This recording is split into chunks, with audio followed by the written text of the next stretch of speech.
Hello everyone, this is साकिल इटोरिया और आज की वीडियो के अंदर हम नेक्स्ट टॉपिक डिस्कस करने वाले हैं। जैसा कि आपको पता है, हमारा जो सब्जेक्ट चल रहा है क्वांटिटी सर्वेइंग कॉस्टिंग, इसके अंदर हम रैंडम टॉपिक्स की आपके लिए वीडियो लेके आ रहे हैं, जहां से प्रीवियस ईयर एग्जाम्स में, व्यापम सब इंजीनियर एग्जाम्स में आपके क्वेश्चंस पूछे गए हैं। तो आज का जो हमारा टॉपिक है वो है कॉन्ट्रैक्ट। क्लियर? जैसा कि आपको पता है, कॉन्ट्रैक्ट एंड टेंडर, और जो एमपीपीएससी एई का भी पेपर हुआ था तो उसमें भी बहुत अच्छा वेटेज रहा है इस टॉपिक का इंजीनियरिंग इकोनॉमी में। ठीक है, तो कॉन्ट्रैक्ट से आपको एक क्वेश्चन आपके एग्जाम में जरूर मिलेगा और प्रीवियस ईयर में भी 1 से 2 क्वेश्चंस आपके कॉन्ट्रैक्ट से पूछे गए हैं। ठीक है, तो आज का जो हमारा टॉपिक है वो कॉन्ट्रैक्ट है और कॉन्ट्रैक्ट को हम स्टार्ट करते हैं। ठीक है, तो सबसे पहले यहाँ पे अपन बात करेंगे कि व्हाट इज कॉन्ट्रैक्ट। कॉन्ट्रैक्ट हमारा कहलाता क्या है? ठीक है, डेफिनेशन है, सिंपल सा एक क्वेश्चन यहाँ पे बन सकता है कि आप कॉन्ट्रैक्ट से क्या समझते हो, कॉन्ट्रैक्ट क्या कहलाता है। तो अगर मैं कॉन्ट्रैक्ट की बात करूं तो जैसा कि आप यहाँ पे बोर्ड पर देख पा रहे होंगे कि कॉन्ट्रैक्ट मतलब क्या होता है, an agreement which is enforceable by law is contract. मतलब एक प्रकार का आपका क्या होता है, एग्रीमेंट होता है। क्लियर? अब ये जो एग्रीमेंट होता है ये किसके द्वारा किया जाता है? तो it is the undertaken by a person, या तो किसी पर्सन के द्वारा किया जाएगा या फिर और फर्म्ड, या फिर किसी फर्म के द्वारा किया जाएगा। टू डू एनी वर्क, किसके लिए किया जा रहा है? किसी प्रकार के काम को करने के लिए, under certain terms and condition. Clear? कुछ टर्म एंड कंडीशंस के साथ किसी वर्क को करना है, या तो ये वर्क किसी पर्सन के द्वारा किया जा रहा होगा या किसी फर्म के द्वारा किया जा रहा होगा, तो उनके बीच में जो एक एग्रीमेंट साइन होता है वो हमारा क्या कहलाता है? कॉन्ट्रैक्ट कहलाता है। क्लियर? क्या कहलाता है? वो हमारा कॉन्ट्रैक्ट कहलाता है। तो ये डेफिनेशन आपको याद रखना है। अब यहाँ पे क्वेश्चन ये आता है कि इस कॉन्ट्रैक्ट की हमें जरूरत क्या पड़ी। क्लियर? कॉन्ट्रैक्ट करने की जरूरत क्या है? अगर कोई सा भी काम अगर मुझे करना है तो वो मैं बोल दूंगा उसको कि ये वाला काम कर दो। ठीक है, तो ऐसा नहीं होता है। क्लियर? बाद में आपने वर्बली तो बोल दिया है, बाद में अगर मैंने नहीं किया तो ठीक है। तो सबसे पहले यहाँ पे बात आती है ऑब्जेक्टिव की, इसकी मुझे जरूरत क्यों पड़ी। ठीक है, अगर मैं किसकी बात करूं, ऑब्जेक्टिव की बात करूं कि मुझे जरूरत क्यों पड़ी, ऑब्जेक्टिव क्या है कॉन्ट्रैक्ट का। तो ऑब्जेक्टिव देखो यहाँ पे, to execute the work as per agreement and according to specification. हम चाहते हैं कि जो वर्क हम करना चाहते हैं या जो वर्क हम कराना चाहते हैं वो वर्क आपका किसके द्वारा हो, एज पर एग्रीमेंट में जो आपकी टर्म एंड कंडीशंस लिखी हुई हैं उसके अंदर जो स्पेसिफिकेशंस आपने दिए हुए हैं मटेरियल्स के, कि भाई इस कंपनी के मटेरियल्स आपको यूज करना है, इस स्टैंडर्ड्स के मटेरियल आपको यूज करना है, तो इसके लिए आपको कॉन्ट्रैक्ट की जरूरत पड़ेगी। अदरवाइज क्या होगा, आप वर्बली बोल दोगे कि भाई इस ग्रेड का आपको सीमेंट यूज करना है, बट जो कॉन्ट्रैक्टर है जो काम कर रहा है उसने किसी दूसरे ग्रेड का यूज कर लिया है। क्लियर? तो ये सारी चीजें ना हो बाद में, इसलिए उन्होंने क्या बोला कि कॉन्ट्रैक्ट हम किस लिए कर रहे हैं कि हमें जो वर्क करना है उस वर्क को एग्जीक्यूट करना है अकॉर्डिंग टू एग्रीमेंट और स्पेसिफिकेशन के बेसिस पे, तो मुझे कॉन्ट्रैक्ट की जरूरत पड़ेगी। नेक्स्ट क्या है, to execute the work by using latest machinery. साथ ही साथ जो वर्क यहाँ पे हो रहा है उसमें आप लेटेस्ट मशीनरी का यूज करो, लेटेस्ट टेक्निक्स का यूज करो। क्लियर? और आप साथ ही साथ एक्सपीरियंस्ड पर्सन यहाँ पे रखो उस वर्क को कराने के लिए। क्लियर? तो ये मेन 2 ऑब्जेक्टिव होते हैं आपके किसके, कॉन्ट्रैक्ट के। ठीक है, यह क्या हो गए आपके कॉन्ट्रैक्ट के मेन 2 ऑब्जेक्टिव हो गए। तो ये चीज आपको याद रखना है। क्लियर? कि ऑब्जेक्टिव क्या है, हम कॉन्ट्रैक्ट क्यों बना रहे हैं। ठीक है, अब नेक्स्ट यहां पे आता है requirement of valid contract. Clear? एक वैलिड कॉन्ट्रैक्ट की रिक्वायरमेंट क्यों है। ठीक है, एक वैलिड कॉन्ट्रैक्ट की रिक्वायरमेंट क्यों है। तो देखो यहां पे क्या लिखा है, the both the parties to formed the contract must be competent. मतलब कि जो भी आपका यहाँ पे कॉन्ट्रैक्ट दोनों पार्टी के बीच में साइन हुआ है वो लाइबल होना चाहिए। क्या होना चाहिए? लाइबल होना चाहिए। Clear? Next, there must be free consent by both party. Clear? Next अगर देखा जाए तो नेक्स्ट क्या है, during signing of contract it must be attested by witness. अगर आपने कभी रेंट एग्रीमेंट कोई बनवाया होगा तो रेंट एग्रीमेंट के लिए भी आपने देखा होगा कि जब आप कार्यालय जाते हो एग्रीमेंट बनवाने के लिए तो विटनेस की ज़रूरत होती है, ठीक है, वहाँ पे भी आपको विटनेस बताना पड़ता है, ठीक है। तो भाई जब भी साइनिंग होगा आपके कॉन्ट्रैक्ट का तो विटनेस वहाँ पे होना चाहिए, क्लियर, कि कल के दिन अगर कुछ आपस में डिस्प्यूट्स वगैरह होते हैं तो भाई वो विटनेस बता सके कि हाँ भाई ऐसा था, हमारे सामने कॉन्ट्रैक्ट साइन हुआ था, क्लियर। जो भी कॉन्ट्रैक्ट यहाँ पे आपका साइन होगा वो आपका राइटिंग में होना चाहिए, सिर्फ राइटिंग में, क्लियर, राइटिंग ओनली, क्लियर। ऐसा नहीं कि वर्बली हमारी बात हो गई, कैसा होना चाहिए, राइटिंग में होना चाहिए। नेक्स्ट क्या है, the subject matter of contract, contract के अंदर आप जो मैटर लिखोगे वो क्या होना चाहिए, मस्ट बी सिंपल, सिंपल मतलब कि साधारण होना चाहिए, ठीक है, सिंपल मतलब क्या होना चाहिए, साधारण होना चाहिए, और अंडरस्टैंडेबल, क्लियर, और समझ में आपको आसानी से आ जाना चाहिए, क्लियर। ऐसा नहीं होना चाहिए कि इतनी ज़्यादा कॉम्प्लिकेटेड लैंग्वेज आपने उसमें यूज कर दी है कि सामने वाला समझ ही नहीं पा रहा है और आपने करवा लिए साइन, बाद में बोल रहे देखो भैया ये लिखा हुआ था कि तुमको ये काम करना है, अब सामने वाला तो वो समझ ही नहीं पाया उस पॉइंट का मतलब क्या होता है, क्लियर। तो साधारण भाषा का प्रयोग आपको करना है जब आप क्या करोगे, कॉन्ट्रैक्ट का मैटर डिजाइन करोगे, क्लियर। इसलिए आपने देखा होगा जब भी आप प्लॉट वगैरह या कुछ चीज़ें परचेस करते हो तो जो आपका लैंग्वेज आती है वो आपको पढ़ाई जाती है, भैया पहले पढ़ लो, समझ लो इसको, चीज़ों को कि इसके अंदर लिखा क्या हुआ है, उसके बाद अपन रजिस्ट्री कराएंगे, ठीक है। तो वही चीज़ यहाँ पे है कि कॉन्ट्रैक्ट का जो मैटर होगा वो आपका क्या होना चाहिए, वो आपका सिंपल होना चाहिए, क्लियर। अब अगर मैं आपसे बात करूं कि मैं एक कॉन्ट्रैक्ट को बना रहा हूं तो उसके लिए मुझे डॉक्यूमेंट कौन कौन से रिक्वायर्ड होंगे, क्लियर। तो कॉन्ट्रैक्ट के डॉक्यूमेंट की कॉन्ट्रैक्ट के डॉक्यूमेंट की अगर मैं बात करूं तो सबसे पहला आपका एक टाइटल पेज होता है, टाइटल पेज के ऊपर having a name of work contract bond, clear. Title page के ऊपर नेम ऑफ वर्क होगा कि कौन सा काम करना है, साथ ही साथ कॉन्ट्रैक्ट बॉन्ड के बारे में उसके ऊपर लिखा होगा। इसके बाद आपका इंडेक्स पेज आता है और इंडेक्स पेज पे क्या बोला है कि इंडेक्स पेज पे आपका क्या होगा, तो देखो having the content of the agreement with page reference, clear. तो जो भी आपका कंटेंट है एग्रीमेंट का पेज रेफरेंस के साथ आपका इंडेक्स पेज पे होगा, क्लियर। अब नेक्स्ट इसके बाद अगर मैं बात करूं तो इसके बाद आपका क्या आता है, तीसरा कौन सा डॉक्यूमेंट होता है, तीसरा डॉक्यूमेंट आपका होता है टेंडर नोटिस, क्लियर। क्या होता है, टेंडर नोटिस आपका होता है, और टेंडर नोटिस में क्या होता है, giving the brief description of work, estimated cost कितनी है, date and time of tender, tender का क्या टाइम था, amount of EMD and SD, clear, earnest money deposit हो गया, सिक्योरिटी डिपॉजिट आपका हो गया, एंड टाइम ऑफ कंप्लीशन। तो ये सारी जो डिटेल्स आपकी होती है ये पूरी की पूरी डिटेल्स आपको किसके अंदर मिलेगी, टेंडर नोटिस के अंदर मिलेगी, और 3rd नंबर का आपका डॉक्यूमेंट हो जाता है, क्लियर। तो आपके एग्जाम में यहाँ पे ये क्वेश्चन पूछा जा सकता है कि भाई जो टेंडर नोटिस होता है कॉन्ट्रैक्ट के अंदर जो डॉक्यूमेंट आप यूज करते हो उसके अंदर क्या क्या चीजें गिवन होती हैं, 4 ऑप्शन आ जाएंगे, आपको बताना पड़ेगा। तो ये सारी चीजें आपको याद रखना है कि भाई ब्रीफ डिस्क्रिप्शन ऑफ वर्क इसके अंदर होता है, एस्टिमेटेड कॉस्ट का बताया जाता है, डेट बताई जाती है, टाइम ऑफ टेंडर बताया जाता है, amount of EMD and SD बताया जाता है, और कितने टाइम में आपको ये वर्क कंप्लीट करना है, ये सारी की सारी चीज़ें आपको टेंडर नोटिस के अंदर बताई जाती हैं, क्लियर। इसके बाद अगर मैं बात करूं तो 4th नंबर का आपका जो डॉक्यूमेंट है वो है आपका टेंडर फॉर्म, क्लियर।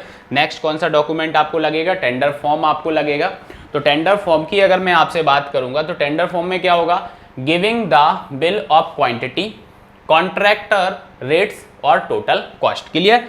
तो मतलब इसके अंदर आपका BOQ, clear, bill of quantity, BOQ के बारे में, कॉन्ट्रैक्ट रेट, कॉन्ट्रैक्टर के रेट के बारे में, और टोटल कॉस्ट के बारे में बताया जाएगा, किसके अंदर, टेंडर फॉर्म के अंदर, ठीक है। नेक्स्ट अगर मैं बात करूं कि नेक्स्ट डॉक्यूमेंट आपको कौन सा रिक्वायर्ड यहाँ पे होगा, क्लियर, या कौन सा डॉक्यूमेंट आपका लगने वाला है, तो नेक्स्ट डॉक्यूमेंट को आप देख पा रहे होंगे कि 5th नंबर पे आपका कौन सा डॉक्यूमेंट लिखा हुआ है, bill of quantity, clear. Bill of quantity आपका होगा, schedule of issued of material, clear, material की इशू होने का शेड्यूल आपका अटैच होगा, general specification and detail specification के बारे में आपको बताना पड़ेगा, क्लियर। कोई सा भी अगर आप वर्क कर रहे हो तो उसके स्पेसिफिकेशन आपको बताने पड़ेंगे, ठीक है। नेक्स्ट अगर मैं बात करूं तो ड्राइंग आपकी अटैच होगी, कंडीशन ऑफ कॉन्ट्रैक्ट, कॉन्ट्रैक्ट की सारी कंडीशन आपकी होंगी, और फिर यहाँ पे अगर मैं आपसे बात करूं तो कुछ स्पेशल कंडीशन अगर हैं उस काम को कराने के लिए, तो फिर स्पेशल कंडीशन वाला आपका यहाँ पे डॉक्यूमेंट लगेगा, जिसमें लेबर की amenities, any compensation in case of accident, कोई सा भी अगर एक्सीडेंट हो जाता है तो उसके कंपेंसेशन के बारे में या फिर लेबर एमिनिटीज के बारे में, तो ये सब स्पेशल कंडीशंस के अंदर आ जाता है। क्लियर? तो इतने डॉक्यूमेंट आपको चाहिए एक कॉन्ट्रैक्ट के लिए। क्लियर? कौन कौन से डॉक्यूमेंट रिक्वायर्ड हैं वो अपन ने देख लिया है, यहां से आपका क्वेश्चन बन सकता है। क्लियर?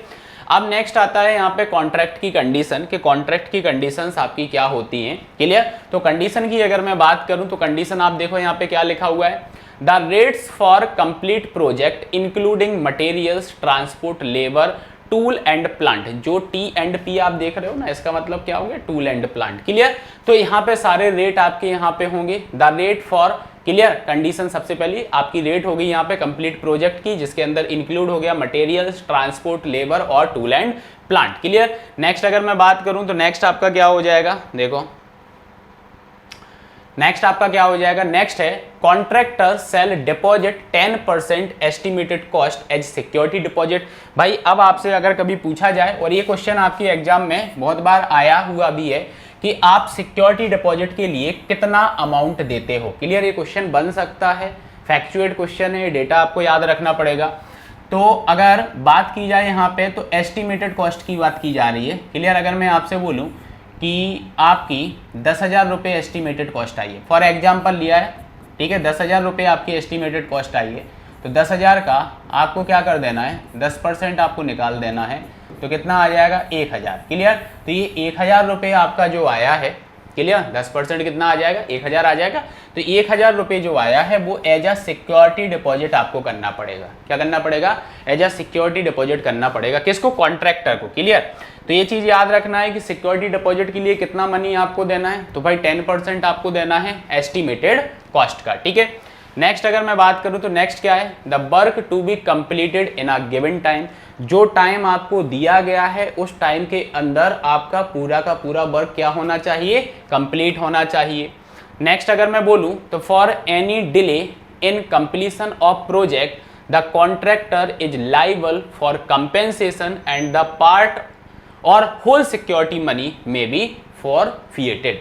कहने का मतलब ये है कि अगर आप टाइम पे काम को कंप्लीट नहीं करके देते हो, क्लियर, तो इसका जो भी कंपेंसेशन होगा वो कॉन्ट्रैक्टर को देना पड़ेगा। कॉन्ट्रैक्टर इसके लिए रिस्पॉन्सिबल होगा और इसके एवज में या तो कुछ पार्ट या फिर पूरी की पूरी सिक्योरिटी जो आपने डिपॉजिट की है, सिक्योरिटी मनी आपने डिपॉजिट की है, वो आपकी जब्त कर ली जाएगी। ठीक है?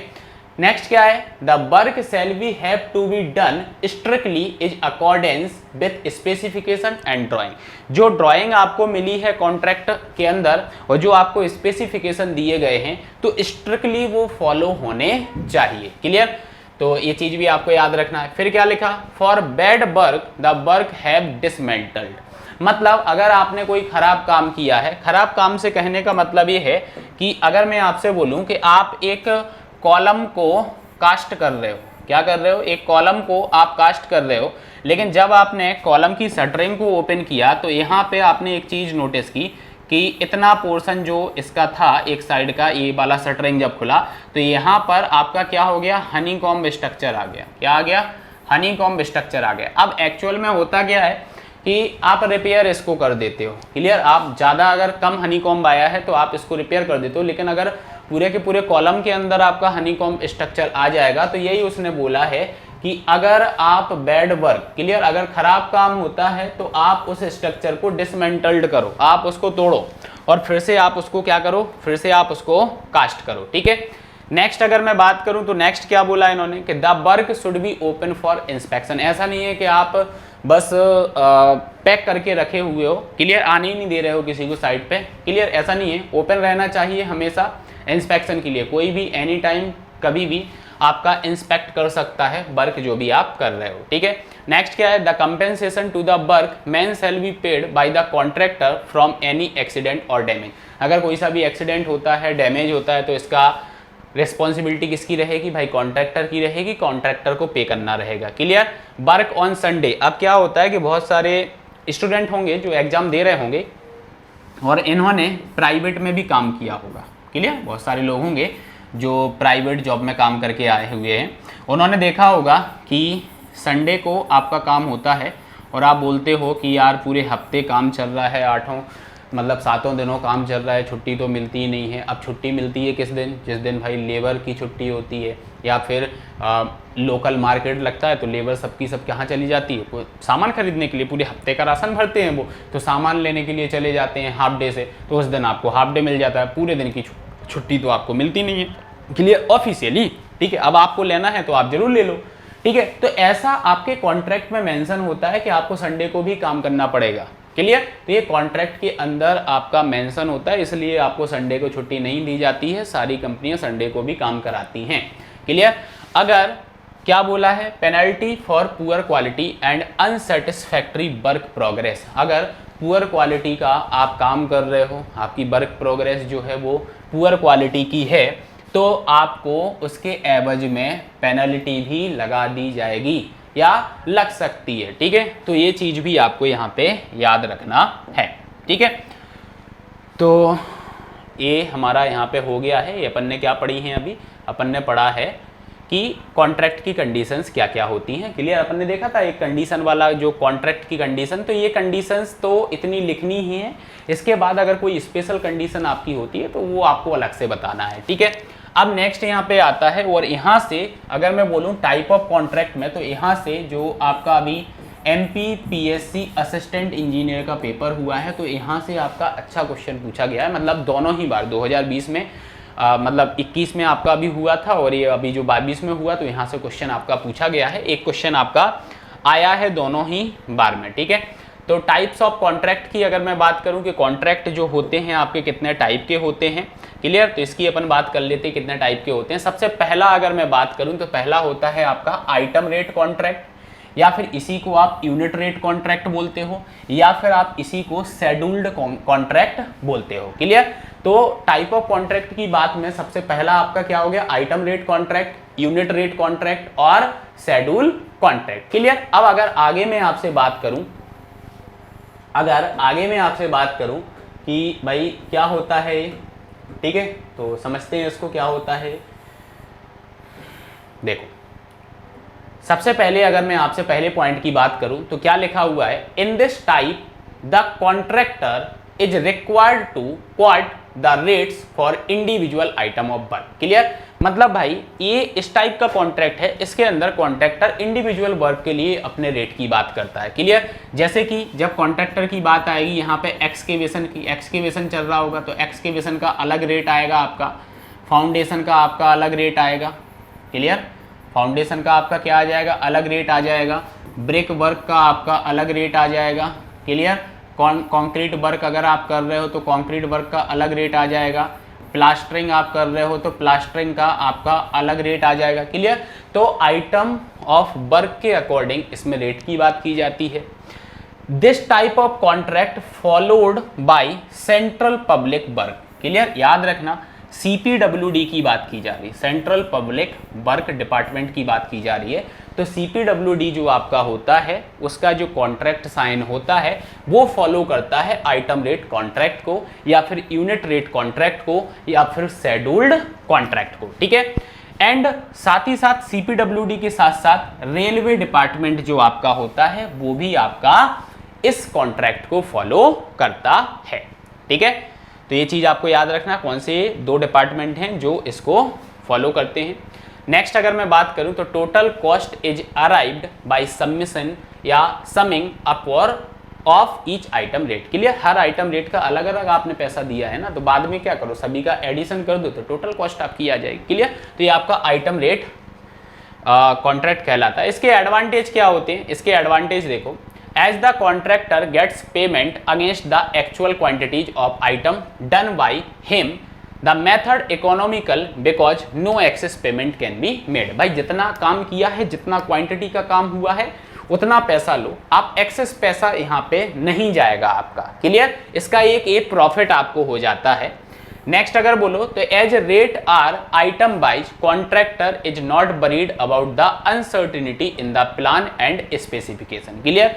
एक ये भी एडवांटेज हो जाता है आइटम रेट के अकॉर्डिंग यहाँ पे, तो अगर आपके प्लान में या स्पेसिफिकेशन में कुछ भी आपकी अनसर्टिनिटी आती है तो कॉन्ट्रैक्टर को कोई दिक्कत नहीं है। क्लियर? क्यों? क्योंकि आप यहाँ पे आइटम वाइज पेमेंट दे रहे हो, जितनी क्वांटिटी निकलेगी उतना पैसा आपको देना रहेगा। क्लियर? नेक्स्ट यहाँ पे work can be started after acceptant the tender without waiting for the detailed drawing and specification. मतलब जैसे ही आपका टेंडर यहाँ पे एक्सेप्ट होता है, आप बिना वेट किए किसका कि डिटेल्ड ड्राइंग आपके पास आएगी, स्पेसिफिकेशन आपके पास आएंगे, आप काम को चालू कर सकते हो। क्लियर? तो एक ये भी प्रॉफिट यहाँ पे हो जाता है, लेकिन इसके साथ साथ कुछ डिसएडवांटेज भी आपको देखने को मिलेंगे। सबसे पहले अगर डिसएडवांटेज की बात करें तो देखो यहाँ पे owner shall be interested in getting the work of such item whose rate are lower but contractor will be interested in works with higher price। इसमें ये होगा कि आप चाहोगे कि ये जो एक्सकेवेशन का काम चल रहा है ना, ये कम से कम में हो जाए, लेकिन कॉन्ट्रैक्टर चाहेगा कि ये वाला जो काम है ये ज़्यादा से ज़्यादा में हो। क्लियर? इसीलिए आपने देखा होगा कि छोटे छोटे काम जब अपन कराते हैं और जब फाइनल कॉस्ट की जाती है तो टोटल कॉस्ट आपकी बढ़ जाती है, आपको ज़्यादा मिलता है। वहीं फिर एक दूसरा कॉन्ट्रैक्टर खड़ा हुआ रहता है, अगर वो बोल रहा है कि पूरा काम दे दो मेरे को, मैं इतने में कर दूंगा, तो फिर अपने को समझ आता है अरे यार ज़्यादा पैसा हमने दे दिया। क्लियर? तो ये एक डिसएडवांटेज यहाँ पे निकल के आ जाता है। क्यों? क्योंकि भाई कॉन्ट्रैक्टर यहाँ पे यही चाहेगा कि आपको पैसा ज़्यादा मिले, उसको पैसा ज़्यादा मिले, वो पैसा ज़्यादा कमा सके। ठीक है? नेक्स्ट अगर देखो तो नेक्स्ट क्या है, there may be difficulty in classifying the work. Clear? काम को भी क्लासीफाई करने में दिक्कत आ जाती है। अब जैसे एक ऑफिस के अंदर बहुत सारे एम्प्लॉय हैं, सब छोटा छोटा काम कर रहे हैं, किसी ने इसकी हेल्प कर दी, उसने उसकी हेल्प कर दी काम करने में, तो होगा क्या कि आप क्लासीफाई नहीं कर पाओगे कि भाई तुमने क्या काम किया था, तुमने क्या काम किया था, तो ये भी दिक्कत यहाँ पे आ जाती है। नेक्स्ट है difficulty to calculate the exactly the final cost of construction resulting in difficulty for arrangement of funds. Clear? एक तो ये भी डिफिकल्टी आपको आएगी कि भाई जो exactly final cost of construction निकल के आ रही है उसको कैलकुलेट करने में आपको डिफिकल्टी फील होगी, इसलिए आपको डिफिकल्टी अरेंजमेंट मतलब पैसे को कलेक्ट करने में या इकट्ठा करने में या मार्केट से लेने में भी डिफिकल्टी होगी। क्यों? क्योंकि आपको फाइनल कॉस्ट ही समझ में नहीं आ रही है ना कि फाइनल कॉस्ट कितनी लगने वाली है। ठीक है? नेक्स्ट यहाँ पे क्या है, work is started before getting the final drawing. Final drawing आने के पहले ही काम आपका स्टार्ट हो रहा है, तो क्या होगा, which result in demolishing of some work which increase the construction cost. Clear? अब पता चला कि स्पेसिफिकेशन उसका कुछ और आ गया, आपने काम करके दे दिया, आपको क्या करना पड़ेगा, हटाना पड़ेगा ना, फिर से आपको उसके अकॉर्डिंग काम करना पड़ेगा, तो आपकी जो कंस्ट्रक्शन कॉस्ट है आपकी वो बढ़ जाएगी। ठीक है? नेक्स्ट अगर मैं यहाँ पे बात करूं तो नेक्स्ट आपका सेकंड होता है percentage rate contract. Clear? Second आपका क्या होता है, परसेंटेज रेट कॉन्ट्रैक्ट होता है। इसके अंदर अगर मैं बात करूं तो क्या है, in this system the contractor are required to quote single percent either higher or lower at which he want to execute the job. उसको जो भी काम करना है उस काम के एवज में या तो वो हाई या फिर वो लोअर परसेंटेज आपसे डिमांड करेगा कि इस पूरे काम को, जो भी काम हो रहा है, जो भी एस्टिमेटेड कॉस्ट आ रही है, इतना परसेंट मेरे को चाहिए। क्लियर? इतना परसेंट मेरे को चाहिए, ये आपका परसेंटेज रेट कॉन्ट्रैक्ट कहलाता है। यहाँ पे जो पेमेंट हो रहा है वो परसेंटेज के बेसिस पे हो रहा है। This is the most commonly adopted system of contract in the different department of our state। Clear? तो स्टेट गवर्नमेंट जो आपकी होती है वो इस वाले पे काम करती है, इस कॉन्ट्रैक्ट पे काम करती है, परसेंटेज रेट कॉन्ट्रैक्ट पे काम करती है। क्लियर? तो ये चीज आपको याद रखना है। इसका एडवांटेज क्या होता है, owner know the cost beforehand. Clear? मतलब ऑनर को पहले से ही कॉस्ट पता होती है कि भाई इतना पैसा अपने को देना है। Detailed measurement of work is not recorded unless there is some addition and alteration. ठीक है? नेक्स्ट अगर बात करो तो contractor try to complete work quickly for the sake of payment. Clear? इसलिए कॉन्ट्रैक्टर इसके अंदर क्या करता है, कॉन्ट्रैक्टर करता है कि भाई परसेंटेज में इतना पैसा फिक्स हो गया है तो हम काम को जल्दी करके दें। क्लियर? तो ये एडवांटेज यहाँ पे हो जाता है। डिसएडवांटेज ये हो जाता है कि contractor is free to use the lowest cost of material equipment method. Clear? मतलब कॉन्ट्रैक्टर यहाँ पे फ्री हो गया है, वो चाहे तो लोअर क्वालिटी का भी मटेरियल यूज करेगा, वो हो सकता है कि इक्विपमेंट जो यूज कर रहा है वो पुराने यूज कर रहा है। क्लियर? जो मेथड्स यूज की जा रही हैं वो भी आपकी ओल्डर मेथड या कोई मेथड ही अडॉप्ट नहीं कर रहा है वो। ठीक है? तो ये चीजें यहाँ पे देखने को मिलती हैं। Difficulty arise in making any intermediate payment. अगर बीच का कोई पेमेंट आपको देना है तो उसमें आपको डिफ़िकल्टी होगी कि भाई इतना तो काम हुआ नहीं है, इतना परसेंट मुझे देना था, बीच में ही इसने पैसा मांग लिया है, कितना पैसा दूँ। क्लियर, तो ये भी दिक्कत होगी। There is uncertainty about the quality, smooth progress and completion of work. तो ये भी अनसर्टेनिटी रहती है, मतलब आपको क्वालिटी से आपको कॉम्प्रोमाइज़ करना पड़ेगा। क्लियर, स्मूथ प्रोग्रेस की बात अगर करें, कंप्लीशन ऑफ वर्क की अगर मैं बात करें, जैसे कि अभी आपने देखा ना डैम फट गया ना, क्लियर, लीकेज हो गया था, डैम आपका पूरा का पूरा तोड़ दिया गया है, तो बस वही चीज़ हो गई है, परसेंटेज रेट कॉन्ट्रैक्ट की बात यहाँ पे की जा रही है। क्लियर, मतलब आपने कॉम्प्रोमाइज़ कर लिया अपनी क्वालिटी से, स्मूथ प्रोग्रेस से और साथ ही साथ कंप्लीशन ऑफ वर्क से। क्लियर, उसने जल्दी से आपका ख़त्म कर दिया।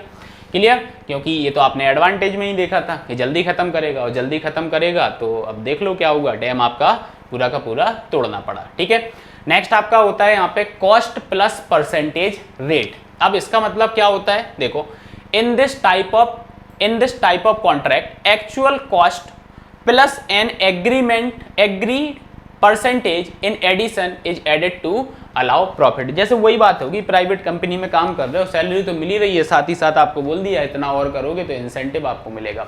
सेम यहाँ पे है कि भाई एक्चुअल कॉस्ट तो यहाँ पे हो गई, उसके साथ साथ परसेंटेज को भी फिक्स किया गया है।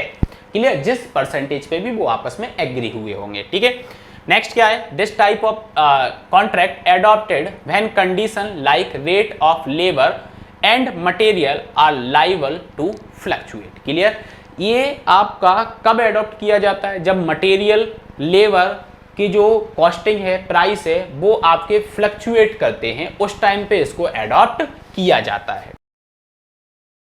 तो नेक्स्ट हम एडवांटेज की बात करते हैं। क्लियर, तो जो हमने अभी कॉन्ट्रैक्ट पढ़ा है उसमें सबसे पहला पॉइंट आपका ये आता है कि ये जो कॉन्ट्रैक्ट आपका है, इस टाइप का जो कॉन्ट्रैक्ट है, ये अर्जेंट वर्क के लिए आपका सुटेबल होता है। क्लियर, मतलब अगर अर्जेंसी में कोई सा वर्क करना है आपको, तो आप इस टाइप के कॉन्ट्रैक्ट को एडॉप्ट कर सकते हो। It is suitable when work can not be executed by other type of contract and if rate of labour and material are fluctuating. मतलब किसी और प्रकार का आपका जो कॉन्ट्रैक्ट है उसके द्वारा अगर आपका काम नहीं हो रहा है और मटेरियल का रेट है या लेबर का रेट आपका है, वो आपका क्या हो रहा है, फ्लक्चुएट हो रहा है, तब आप इस कॉन्ट्रैक्ट को क्या कर सकते हो, एडॉप्ट आप कर सकते हो। ठीक है, ये चीज आपको याद रखना है। नेक्स्ट अगर मैं डिसएडवांटेज की बात करूं कि डिसएडवांटेज क्या है इसके, तो सबसे पहला close supervision and checking of delivery note and invoice are required. Clear, अगर मैं बात यहाँ पे करूंगा तो भाई यहाँ पे जितने भी डिलीवरी नोट्स वगैरह होते हैं, सुपरविजन आपका होता है, इनवॉइस आपका होता है, ये सारी की सारी चीजें रिक्वायर्ड होती हैं, तो ये एक डिसएडवांटेज हो गया। This is unsuitable where the necessary staff is not available. Clear, जहाँ पे नेसेसरी स्टाफ आपका अवेलेबल नहीं होता है वहाँ के लिए आपका ये अनसुटेबल हो जाता है। Clear, it is contractor's advantage to make cost high by wasting material employing insufficient workman. Clear, यहाँ पे जो कॉन्ट्रैक्टर होता है उसको एक एडवांटेज हो जाता है, यह कॉस्ट को हाई कर देता है, क्यों, क्योंकि मटेरियल वेस्टिंग यहाँ पे ज़्यादा आपकी हो जाती है। क्लियर, तो ये चीज़ आपको यहाँ पे याद रखना है। अब नेक्स्ट अगर मैं बात करूँ तो नेक्स्ट आपका जो कॉन्ट्रैक्ट है वो है आपका cost plus a fixed fee contract. Clear, इसका मतलब क्या होता है, in this system a fixed fee is given as contractor profit irrespective of the total cost of work। Clear, जो टोटल कॉस्ट ऑफ वर्क आता है उसके बेसिस पर आपकी एक फिक्स फी कर दी जाती है कि इतना पैसा आपको मिलने वाला है एक काम करने के एवज में। क्लियर, तो वो आपका cost plus a fix fee contract कहलाता है। This is to control to tendency of the contractor to increase the cost of the project unnecessarily as a cost plus percent rate. जैसे कॉस्ट प्लस परसेंट रेट में क्या हो रहा था, unnecessary cost को बढ़ाया जा रहा था क्योंकि मटेरियल वेस्ट हो रहा था आपका वहाँ पे। क्लियर, उस चीज को कंट्रोल करने के लिए ये वाला कॉन्ट्रैक्ट लेके आए। क्लियर, इसमें अब कॉन्ट्रैक्टर जो होगा वो आपकी कॉस्ट को हाई नहीं कर पाएगा। ठीक है, नेक्स्ट क्या है, smaller the completion of time more is the profit and hence the contractor hurry to complete the work and the quality of the workmanship is not maintained। Clear, तो अब यहाँ पे एक चीज, ये चीज देखना कि यहाँ पे स्मॉलर टाइम कंप्लीशन की वजह से क्या होगा कि जल्दी से अगर मैं कंप्लीट करूंगा तो मुझे पैसा ज़्यादा बचेगा। क्लियर, इस मेंटेलिटी से अब आपका कॉन्ट्रैक्टर जो है वो काम करता है। क्लियर, तो आपका जो वर्क है वो जल्दी कंप्लीट हो जाता है। लेकिन इसके चक्कर में होता क्या है कि जल्दी जब काम होता है तो क्वालिटी जो होती है वो आपकी मेंटेन नहीं हो पाती है। क्लियर, तो क्या बोला गया, this system is not generally used, इसलिए हम इस सिस्टम को यूज नहीं करते हैं। ठीक है, एडवांटेज यही हो गया, since fixed fee cover all the overhead charges and profit. Clear, इसको सभी को कवर कर लेता है। डिसएडवांटेज की बात करूं तो contractor shall try to complete work quickly, वो जल्दी आपका यहाँ पे क्या करना चाहता है, काम को फिनिश करना चाहता है by purchasing material with high rate पे खरीदेगा and engage labour at high cost पे आपकी लेबर को एंगेज करेगा, तो due to which owner will be in loss, जिससे आपका जो ऑनर होता है वो आपका क्या हो जाएगा, लॉस में चला जाएगा। ठीक है, नेक्स्ट अगर मैं बात करूं तो नेक्स्ट आपका क्या आता है, कॉस्ट प्लस वेरिएबल फी कॉन्ट्रैक्ट। क्लियर, क्या आएगा, कॉस्ट प्लस वेरिएबल फी कॉन्ट्रैक्ट। तो इसके अंदर क्या होता है, in this contract the contractor will be paid on variable fee link with the cost of construction. Clear, cost of construction के साथ लिंक करके इसको वेरिएबल फी, मतलब फीस इसकी कम ज्यादा हो सकती है। क्लियर, तो ये आपका कॉस्ट प्लस वेरिएबल फी कॉन्ट्रैक्ट कहलाता है। जिससे क्या होगा, जिससे ये डिसएडवांटेज आप देख रहे हो ना, contractor shall try to complete a quick by purchasing material hike, तो ये वाला जो डिसएडवांटेज पुराने वाले का था, क्लियर, तो इसकी भरपाई आपकी इसके अंदर हो जाएगी कॉस्ट प्लस वेरिएबल फी के अंदर। ठीक है, नेक्स्ट अगर मैं बात करूं लमसम कॉन्ट्रैक्ट, ये तो आपको पता ही होगा, लमसम रेट में आप काम ले लो।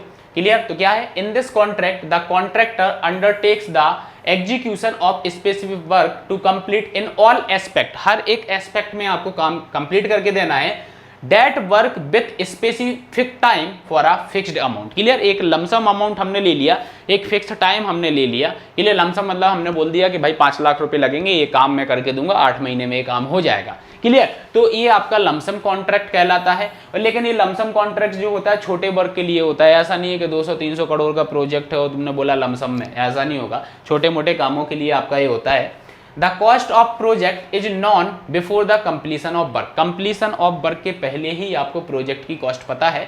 So the contractor can get more profit by proper planning. Clear, तो कॉन्ट्रैक्टर अगर एक प्रॉपर प्लानिंग अगर करेगा इस काम को करने के पहले तो उसको ज्यादा प्रॉफिट मिल जाएगा। क्लियर, नेक्स्ट आपका लेबर कॉन्ट्रैक्ट होता है, बहुत सारे लोग इस पे काम करते हैं। The contractor is required to quote for all item of work only for labor and not for material. Clear, हम सिर्फ लेबर प्रोवाइड कराएंगे, जैसे कि आपको सिर्फ शटरिंग का काम कराना, शटरिंग की लेबर हमने प्रोवाइड करा दी। आपको सिर्फ रेनफोर्समेंट के लिए चाहिए कि रेनफोर्समेंट आपको बंधवाना है तो उसके लिए आपको लेबर चाहिए, तो उसकी लेबर आपको अलग से मिल जाएगी। क्लियर, तो सिर्फ इस कॉन्ट्रैक्ट के अंदर सिर्फ लेबर को आप प्रोवाइड कराओगे, मटेरियल को नहीं कराओगे। ठीक है, नेक्स्ट आता है आपका नेगोशिएटेड कॉन्ट्रैक्ट। अब नेगोशिएटेड कॉन्ट्रैक्ट जो आपका होता है इसके अंदर क्या होगा, नाम से ही समझ में आ रहा, नेगोशिएशन जिसके अंदर हो, when the work is awarded on contractor by mutually negotiation between the parties without call of tender.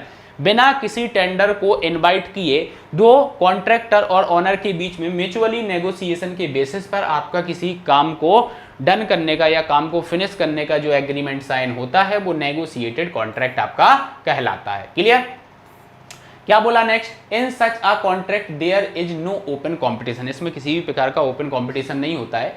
In PWD, the contract are negotiated on special condition like to obtain reasonable rate and also helpful in case of emergency. Clear, तो PWD department जो आपका होता है state government का, वो आपके इस negotiated contract का यूज करता है जब भी उसको इमरजेंसी में कोई काम करना पड़ता है। क्लियर, नेक्स्ट टारगेट कॉन्ट्रैक्ट, नाम से ही समझ में आ रहा है, target contract is used for execution of large work finance by public body और गवर्नमेंट। क्लियर, तो टारगेट कॉन्ट्रैक्ट आपका कब यूज किया जाता है, जब कोई फाइनेंस आपको कौन कर रहा है, पब्लिक बॉडी या फिर गवर्नमेंट कर रही हो, एक बड़ा प्रोजेक्ट आपका हो रहा है तो वहां पे टारगेट कॉन्ट्रैक्ट का यूज किया जाता है। It is the combination of cost plus fix percentage and cost plus variable fee contract. ये जो तीनों आपने पढ़े थे ना कॉन्ट्रैक्ट, इन सबका कॉम्बिनेशन होता है टारगेट कॉन्ट्रैक्ट। ठीक है, नेक्स्ट अगर मैं बात करूं तो नेक्स्ट आपका कौन सा होता है, नेक्स्ट आपका होता है टर्न की कॉन्ट्रैक्ट। तो इसके अंदर क्या होता है, the owner is desired to deal with only one party for all aspect of work planning designing execution. मतलब ओनर जो है एक ही पार्टी के साथ डील कर रहा है, वही प्लानिंग करेगा, वही डिजाइनिंग करेगा, वही एग्जीक्यूट करेगा, इसको बोला जाता है टर्नकी कॉन्ट्रैक्ट या फिर पैकेज जॉब। क्लियर? तो ये आपका क्या कहलाता है? टर्नकी कॉन्ट्रैक्ट आपका कहलाता है। क्लियर? इसके बाद अगर मैं बात करूं तो नेक्स्ट आपका आता है बीओटी। इसका आपके एमपीपीएससी असिस्टेंट इंजीनियर के एग्जाम में एक क्वेश्चन पूछा गया था, इसका फुल फॉर्म पूछा गया था बीओटी का, बिल्ट ऑपरेट एंड ट्रांसफर। आप क्या करो? बनाओ, ऑपरेट करो, फिर ट्रांसफर कर दो। क्लियर? तो project is a constructed and operated by a contractor and transfer that project after end of the contract time to the concern department. जैसे रोड वगैरह बनते हैं ना, तो आधा पैसा सरकार ने लगाया, आधा कंपनी ने लगाया, टोल प्लाजा वगैरह ऑपरेट किए जाती है ना, तो कंपनी ऑपरेट करती है। जब उसका पूरा पैसा निकल आता है तो वो आप गवर्नमेंट का जो कंसर्न डिपार्टमेंट है उसको आप क्या कर देते हो? ट्रांसफर कर देते हो। ठीक है? नेक्स्ट आपका आता है यहाँ पे डिपार्टमेंटल कॉन्ट्रैक्ट। तो डिपार्टमेंटल कॉन्ट्रैक्ट आपका क्या कहलाता है? When the no contractor is willing to expected a work due to a small margin of profit, then the work is to be executed by department. जब एक स्मॉल मार्जिन आपका होता है उस काम को करने में, तो कोई भी कॉन्ट्रैक्टर कॉन्ट्रैक्ट नहीं कर रहा है, काम नहीं ले रहा है, तब डिपार्टमेंट खुद ही वो काम करता है, खुद ही वो एग्जीक्यूट करता है, उसको डिपार्टमेंटल कॉन्ट्रैक्ट बोला जाता है। ठीक है? नेक्स्ट आपका आता है वॉइड कॉन्ट्रैक्ट। अब वॉइड कॉन्ट्रैक्ट आपका क्या होता है? देखो, अ void contract can not B enforced by law. Clear? इसमें कोई भी लॉ वगैरह की बात नहीं होगी। नेक्स्ट क्या है? The contract is done with a minor person below 18 years without free consent or with in short person is known as a void contract. Clear? तो ये आपका क्या कहलाता है? ये आपका वॉइड कॉन्ट्रैक्ट यहां पर कहलाता है। क्लियर? तो टोटल अगर मैं कॉन्ट्रैक्ट की बात करूं तो टोटल आपके 13 टाइप ऑफ कॉन्ट्रैक्ट होते हैं, जिनको हमने समझा है। कॉन्ट्रैक्ट क्या कहलाता है, कॉन्ट्रैक्ट का ऑब्जेक्ट क्या होता है, रिक्वायरमेंट क्यों है, कौन कौन सी यहाँ पे डॉक्यूमेंट रिक्वायर्ड होते हैं कॉन्ट्रैक्ट के लिए। क्लियर? तो इस टॉपिक को आप अच्छे से एक बार पढ़ लेना। इसकी जो PDF है मैं टेलीग्राम पे शेयर कर दूंगा, आप वहां से PDF को भी ले लेना और अच्छे से पढ़ लेना। एक क्वेश्चन आपको यहाँ से देखने को जरूर मिलेगा आपकी एग्जाम में। ठीक है? नेक्स्ट वीडियो के अंदर, नेक्स्ट लेक्चर में हम नेक्स्ट टॉपिक को डिस्कस करेंगे, that is tenders. Thank you.